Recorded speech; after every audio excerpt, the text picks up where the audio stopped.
This is AP Psychology, Chapter 10, Part 3.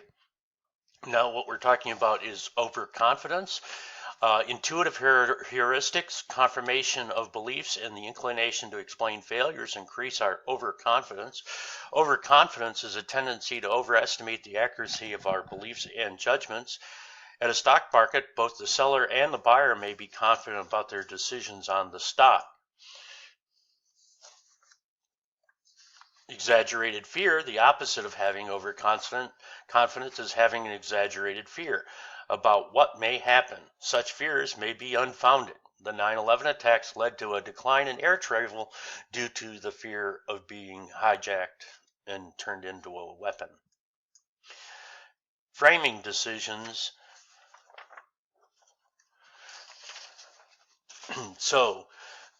Another frequent error in everyday decision making is sunk fallacy costs. Students often recognize their own behavior. This tendency to invest resources have already been made. Even when initial investments are, we throw good money after bad. Probably everyone has had the experience of making a phone call, being put on hold, and you need to decide whether to hang up or continue waiting. Many of us continue to wait because of the time we've already invested, or take the decision to fix an automobile. After investing money in a muffler and brakes and new tires, we may discover that there may be much larger expense of needing a new transmission.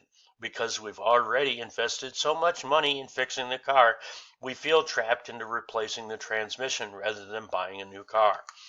Diane Halpern explains making decisions in light of previous decisions demands that we consider why the value of the investment has been so high in terms of time or money, and whether at this point in time the phone call is worth an additional 10 minutes on hold or the car is worth an additional sum of money. She provides the following example that you might consider. You and a friend just spent $10 to see a movie. About half an hour into the movie, you both realize that it's 2 thumbs down and a really bad movie. What do you do?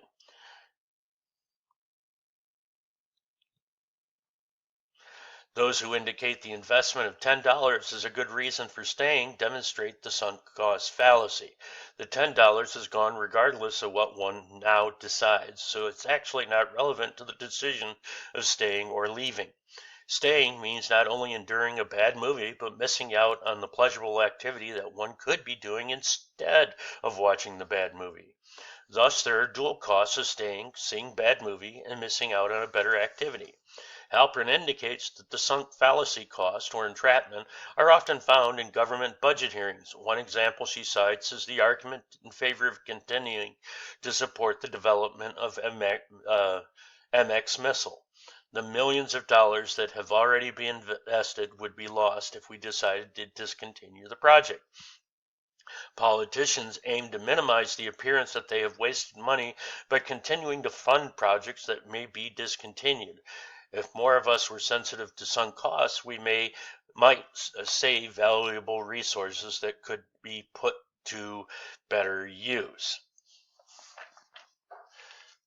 So overconfidence is this tendency to overestimate the accuracy of our knowledge and judgments, and can have an adaptive value. People who err on the side of overconfidence live more happily and find it easier to make tough decisions. At the same time, failing to appreciate one's potential for error when making military, economic, and political judgments can have devastating consequences. For instance, here we have Laura Lee's 100 Most Dangerous Things in Everyday Life and What You Can Do About Them provides a good extension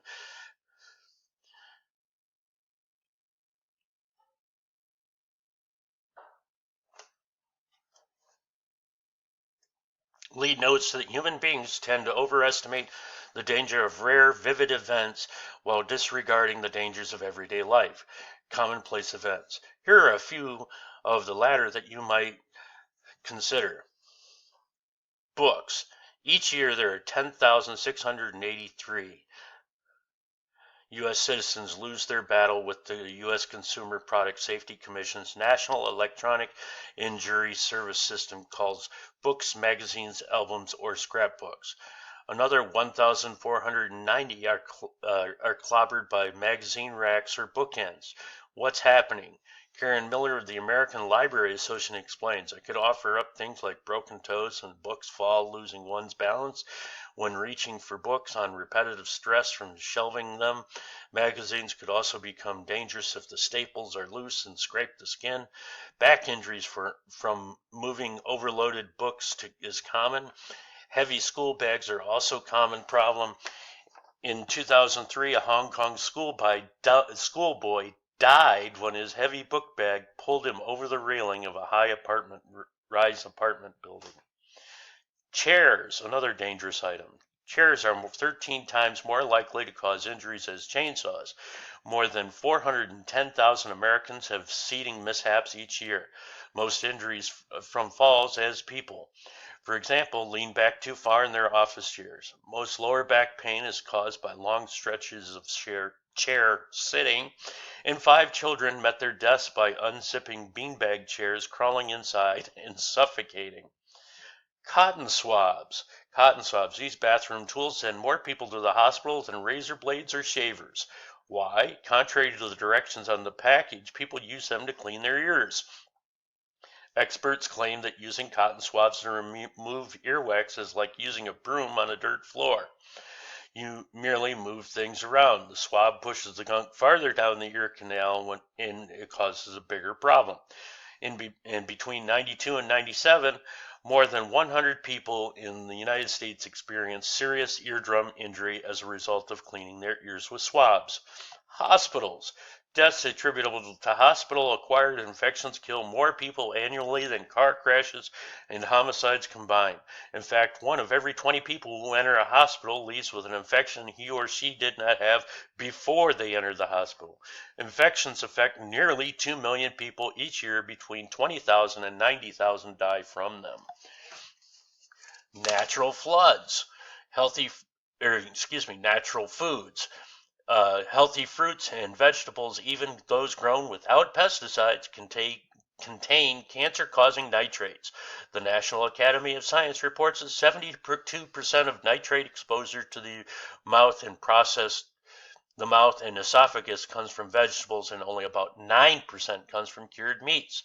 The only difference between the processed and organic foods is that the former have synthetic chemicals and the latter get their chemicals from nature. 6. Stairs. An estimated 10,091 American stair climbers are killed annually, and an astounding 769,400 are injured. Missteps can kill you. An extensive study of stair use revealed that a noticeable misstep occurs every 2,222 steps. Generally, people misjudge the distance and plant one of their feet wrong, and takes just 1/4 of an inch difference between where the stair is and where you expect it to be to throw your balance off. And then finally, staying in bed. 411,689 people in the United States experience injuries related to bed, mattresses, and pillows. How about putting up side rails and the kind used in hospitals and nursing homes? From 1985 to 2001, the U.S. Food and Drug Administration received 479 reports of patients becoming trapped in hospital beds, and of these, 297 of them died.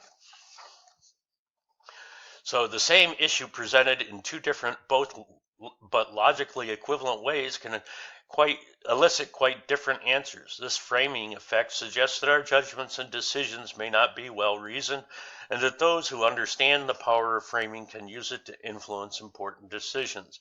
For example, by wording survey questions to support or reject a particular point of view.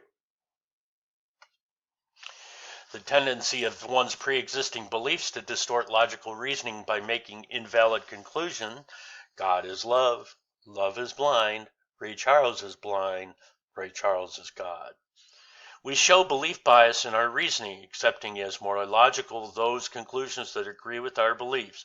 Similarly, we more easily see the illogic of conclusions that run counter to our beliefs. This belief bias can lead us to accept invalid conclusions and reject valid ones. We exhibit belief perseverance by clinging to our ideas in the face of contrary evidence because explanation we accepted is as valid lingers in our minds. Our beliefs are formed and justified. It takes more compelling evidence to change them than it did to create them.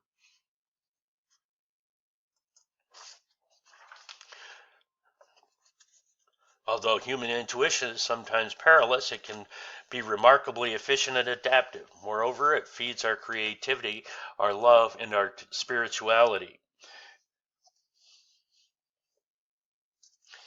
Smart intuition is born of experience. As we gain experience in a field, we become better at making quick and adept judgments. Experienced nurses, firefighters, art critics, and hockey players learn to size up a situation in an eye blink. Smart thinkers will develop their intuitions, but also check them against available evidence in an effort to avoid overconfidence and illogical thinking. Belief perseverance is this tendency to cling to our belief in the face of contrary evidence. If you see the country is hostile, you are likely to interpret an ambiguous actions as a sign of hostility. Perils of intuition. Intuition may be perilous if unchecked, but may also be extremely efficient and adaptive.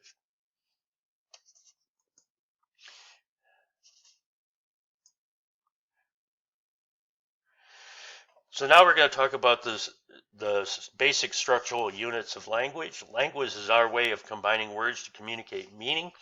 Spoken language is built of basic speech sounds called phonemes, elementary units of meaning called morphemes, and words. Finally, language must have a grammar system of rules that enables us to communicate with others. Semantics refers to the rules we use to derive meaning from morphemes and syntax, and refers to the rules used to order words into sentences. So language, our spoken and written or gestured work, is the way we communicate meaning to ourselves and others. Language structure is phonemes, the smallest distinct sound unit in a spoken language. For example, bat has 3 phonemes. B, A, T. Chat has 3 phonemes. Ch, A, T. Language structure, morpheme, the smallest unit that carries meaning. It may be a word or part of a word. For example, milk equals milk. Pumpkin equals pumpkin. Unforgettable would be unforgettable. Phonemes are the basic sounds. There's about 40 each. Morphemes are the smallest meaningful units with about 100,000 words are meaningful units. There's 290,500 words roughly. Phrase is composed of 2 or more words, and sentence is composed of many words or infinite, and there are infinite number of sentences. Grammar is the system of rules in our language that enable us to communicate with and understand others.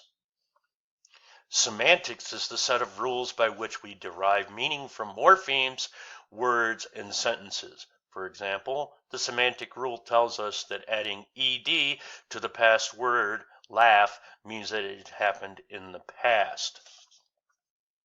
Syntax consists of rules for combining words into grammatically sensible sentences. For example, in English, the syntactical rule says that adjectives come before nouns, white house. In Spanish, it is reverse, casa blanca. Children learn their native languages much before learning to add 2 plus 2. We learn an average after age 1, 3,500 words a year, amassing 60,000 words by the time we graduate from high school.